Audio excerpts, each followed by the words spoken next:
జై వారాహి శ్రీమాత్రే నమః. అందరికీ ఎలా ఉన్నారండి? అందరూ బాగున్నారా? అందరూ బాగుండాలి, అందులో నేను ఉండాలని మనస్ఫూర్తిగా కోరుకుంటున్నాను. మంచి వీడియో అయితే మీ ముందుకైతే తీసుకొచ్చానండి. వీడియో ఎక్కడ స్కిప్ చేయకుండా చూస్తే నేను తీసుకొచ్చిన వీడియో ఏంటనేది మీకు బాగా అర్థమవుతుంది. ఆల్రెడీ మీరు నేమ్స్ చూస్తున్నారు కదా. మేము వారాహి అమ్మవారి శక్తిపీఠానికి అయితే వెళ్ళామండి. అక్కడ అమ్మవారి దర్శనం చేసుకున్నాము. అలాగే అక్కడ అమ్మవారు ఎలాగ మనకి ప్రతిష్ఠించారు అంటే మనకు ఉత్తరాంధ్రలో ఎక్కడ వారాహిమాత టెంపుల్ లేదండి. అలాంటి అమ్మవారి టెంపుల్ మాకు ఇక్కడ పక్కనే మా గోదావరి జిల్లాల్లోనే స్థాపించారనమాట. ఎంతోమంది భక్తులు వెళ్ళి అమ్మవారి దర్శనం చేసుకుంటున్నారండి. కోరిన కోరికలు అన్నీ తీరుతున్నాయనేసి అందరూ చాలా అంటే చాలా సంతోషంగా చెప్తున్నారు. ఆ అమ్మవారి దర్శనానికి అయితే మేము వెళ్ళామన్నమాట. అక్కడ అమ్మవారు ఎలా వెలిసారు, ఎవరు స్థాపించారు, అమ్మవారు అసలు కాశీ నుంచి ఇక్కడికి ఎలా వచ్చారండి, మంచి విషయాలన్నీ కూడా మీకు చెప్తాను. వచ్చేయండి, వీడియోలోకి వెళ్ళిపోదాం. మేమైతే ఇంచుమించు ఒక 12 మాతలం కలిసి అమ్మవారి దర్శనానికి అయితే వెళ్ళామన్నమాట. వెళ్తున్న దారిలోనే మనకి అమ్మవారికి ఇష్టమైన పదార్థాలు అంటే పళ్ళు కానీ, చెరుకు గడలు కానీ, అమ్మవారికి కందమూలాలు కానీ, అలాగే పటికి బెల్లం కానీ ఆ అమ్మవారికి ఏమేమి ఇష్టమో అన్నీ ప్రతి ఒక్క వస్తువు కూడా మనకి ఇక్కడ పక్కలనే పెట్టి అమ్ముతున్నారనమాట. మేమైతే కొబ్బరికాయలు అయితే పట్టుకెళ్ళామండి. అమ్మవారికి ఇష్టమైన ఏంటో మనకి తెలియదు చాలా వరకు. ఇదే ఫస్ట్ టైం కదండి అమ్మవారిని దర్శనం చేసుకోవడానికి. కాబట్టి మేము ఇక్కడికి వచ్చిన తర్వాత కొన్ని విషయాలు అయితే తెలుసుకున్నాము. అలాగే మేమైతే చెరుకు గడలు తీసుకున్నామండి. మొత్తం 12 మంది మాతలు అయితే మేము టెంపుల్లో దర్శనం చేసుకోవడానికి అయితే బయలుదేరామన్నమాట. మేము తణుకు నుంచి వచ్చామండి. మనకి వారాహి అమ్మవారి టెంపుల్ అంటే కనుక కాశీలోనే ఉంటారండి. కాశీలో కూడా అండి చాలా వరకు అందరికీ దర్శనం అవ్వదు, చాలామందికి దర్శనం అవ్వదండి. ఎందుకంటే అమ్మవారికి తెల్లవారుజాము నుంచి మార్నింగ్ 8:30 నుంచి దర్శనం క్లోజ్ అయిపోతుంది. కాశీ వెళ్ళొచ్చిన చాలామంది అండి వారాహి అమ్మవారి దర్శనం అవ్వలేదని చెప్తూ ఉంటారు. మరి అలా దర్శనం లేదు, ఇక్కడున్న భక్తులకి నా దర్శనం అవ్వాలి అని అనుకున్నారో ఏమో. అసలు కాశీ నుంచి అమ్మవారు ఇక్కడికి వచ్చి వెళ్తారనమాట. మరి అంత మంచి అమ్మవారిని మేము దర్శనం చేసుకోకపోతే ఎలా అనేసి మొత్తం 12 మంది మాతలం అయితే కలిసి మేము అమ్మవారి దర్శనానికి అయితే వచ్చామన్నమాట. చుట్టుపక్కలన అయితే కొట్లు అవి ఉన్నాయండి. అమ్మవారి టెంపుల్ కూడా మనకి నిర్మించి ఇంచుమించు 9 months అవుతుందంట, అంతే. ఎక్కువ టైం కూడా పట్టలేదండి, అసలు 1 year కూడా అవ్వలేదు. ఇంతలోనే ఎంత ప్రాముఖ్యత, చుట్టుపక్కల ఎంత విశిష్టత వచ్చిందంటే అమ్మవారి టెంపుల్కి అంత విశిష్టత వచ్చిందనమాట. ఇంతకీ టెంపుల్ ఎక్కడుందో మీకు చెప్పలేదు కదండి, అది కూడా చెప్తాను. ఇంకొక విషయం, మనం అమ్మవారికి దర్శనానికి వెళ్ళే ముందు ఇలాగా కాళ్ళు కడుక్కొని కాళ్ళకి పసుపు రాసుకొని వెళ్ళటం అనేది ఇక్కడ ఒక ప్రాముఖ్యత అండి. ఎవరైనా సరే కాళ్ళు కడుక్కొని కాళ్ళకి నిండుగా పసుపు రాసుకొని అక్కడ మనకి ద్వారం దగ్గరే కుంకుమ ఉంటుందండి, కుంకుమ పెట్టుకొని అమ్మవారి దర్శనానికి అయితే వెళ్ళాలి. అమ్మవారు ఎక్కడున్నారనేది మీకు చెప్తా ఉన్నా కదా. నేను చెప్తున్నా కదండి, కొవ్వూరులో వెలిసారండి మన వరాహి అమ్మవారు. కొవ్వూరులో వెలిసారనమాట. కొవ్వూరు అంటే కనుక మనకి రాజమండ్రి దగ్గర ఉన్న కొవ్వూరు అని అయితే అనుకోవద్దు. కాకినాడ దగ్గర కూడా కొవ్వూరు అనే ఒక ఊరు ఉందండి. ఆ ఊర్లో అమ్మవారు వెలిసారనమాట. అంటే మేము తణుకు నుంచి కాకినాడ వచ్చామన్నమాట అమ్మవారి దర్శనానికి. మేము వచ్చేసరికి అసలు ఇంకా లైన్ ఫుల్గా ఉందన్నమాట.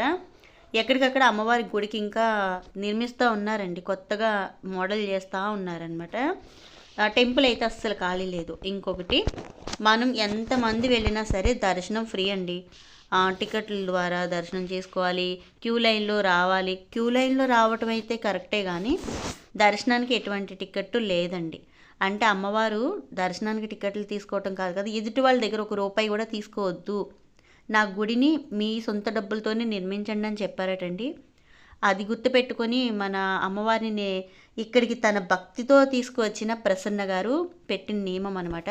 ఎంతమంది జనం ఉన్నా సరే అండి, ఆ చెట్ల కింద మనం లైన్లో వెళ్ళటమే తప్ప ఒక పైసా కూడా వాళ్ళకి కట్టనవసరం లేదు.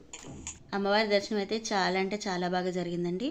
సో మీరు కూడా అమ్మవారికి నమస్కారం చేసుకొని అమ్మవారిని తలుచుకోండి.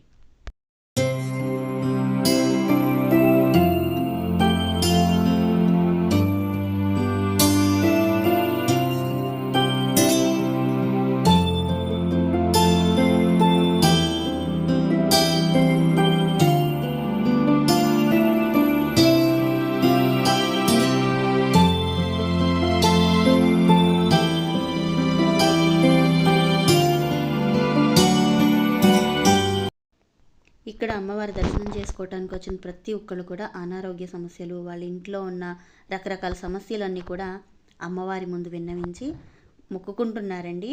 మొక్కుకున్న ప్రతి ఒక్కళ్ళు ఇప్పుడు సంకల్పించుకొని మా మొక్కులు తీర్చుదల్లి అని నమస్కారం చేసుకొని మళ్ళీ వచ్చేటప్పుడు ఆ కోరికలన్నీ తీరినాయమ్మ, మేము చాలా హ్యాపీగా ఉన్నామని చెప్పి మళ్ళీ వస్తున్నారనమాట. వాళ్ళు రావటమే కాకుండా చుట్టుపక్కల ఉన్న వాళ్ళకి కూడా అమ్మవారి విశిష్టతను తెలుపుతున్నారు. అలానే మేము కూడా వచ్చామండి.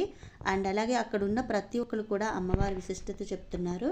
అది కూడా మీరు వినండి. వస్తున్నారమ్మా ఇక్కడికి 5 months అమ్మవారి గుడి ఇప్పటి నుంచి దర్శనం మార్చికి 1 year అవుతుంది. 1 year అవుతుందమ్మా. ఏంటమ్మా ఇక్కడ విశిష్టత ఏంటమ్మా? ఏం లేదండి, మనం మొక్కుకున్నవన్నీ కూడా ఆ అమ్మ తీర్చేంత వరకు అయితే మనకి మనం ఏ కోరికనైతే తీర్చుకున్నాం కంపల్సరీ తీరుస్తుంది. మేము 5 months బ్యాక్ ఇక్కడికి వచ్చినప్పుడు మాకు తినడానికి కూడా లేని సిచ్యువేషన్లో ఇక్కడికి వచ్చాము. ఈరోజు మేము 10 మంది పెట్టే సిచ్యువేషన్లో ఉన్నాం.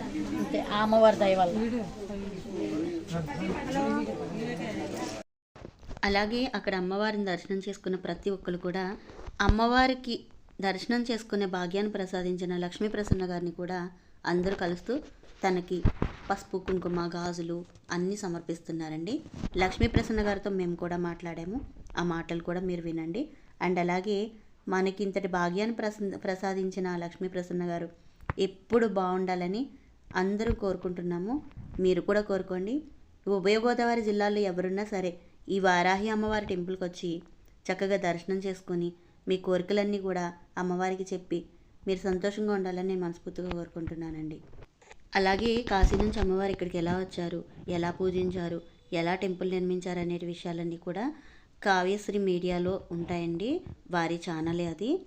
అలాగే ఆవిడతో కూడా మేము మాట్లాడాము.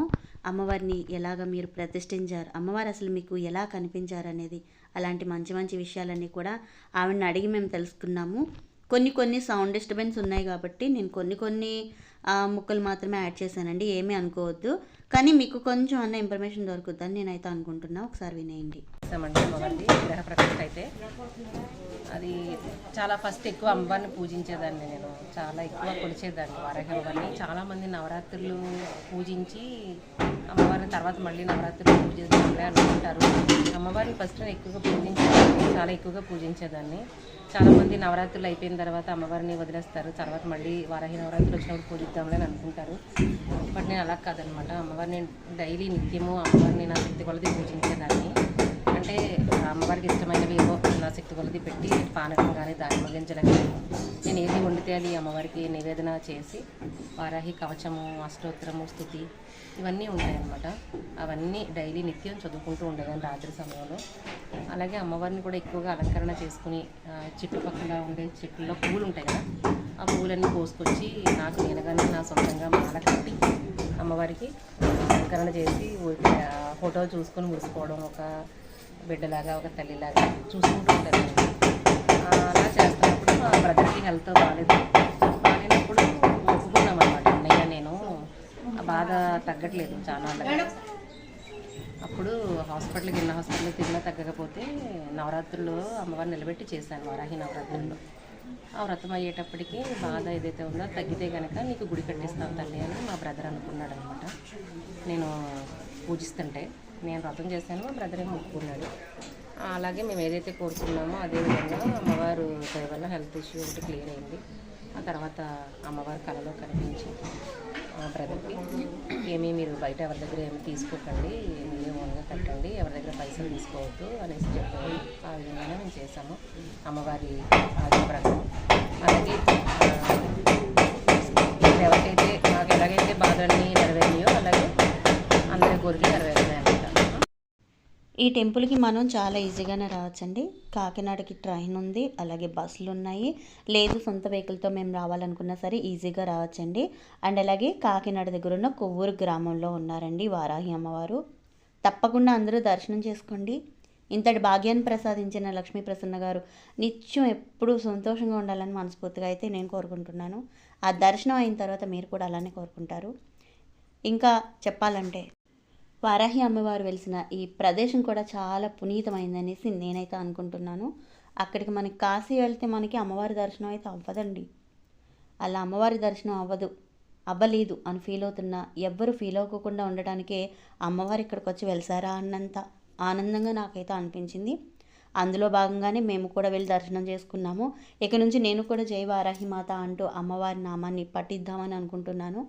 అమ్మవారిని మీరు కూడా భక్తి శ్రద్ధలతో మనస్ఫూర్తిగా ఏం కోరుకున్నా సరే కోరిన కోరికలు తీర్చే ఆ వారాహిమాతకి నమస్కారం చేసుకుంటూ ఈరోజు నా బ్లాగ్ అయితే నేను ఇంకా ముగించేస్తున్నానండి. మీరు వీడియో ఎక్కడ స్కిప్ చేయకుండా మాత్రం చూడండి. మరిన్ని విషయాలు మీకు తెలుసుకోవాలనుకుంటే కనుక కావ్య మీడియా అనేసి ఒక ఛానల్ ఉందండి. ఆ ఛానల్లో మీరు అన్ని విషయాలు తెలుసుకోవచ్చు. ఇక నేనైతే ఉంటాను. జై వారాహిమాత. అందరికీ శ్రీమాత్రే నమః.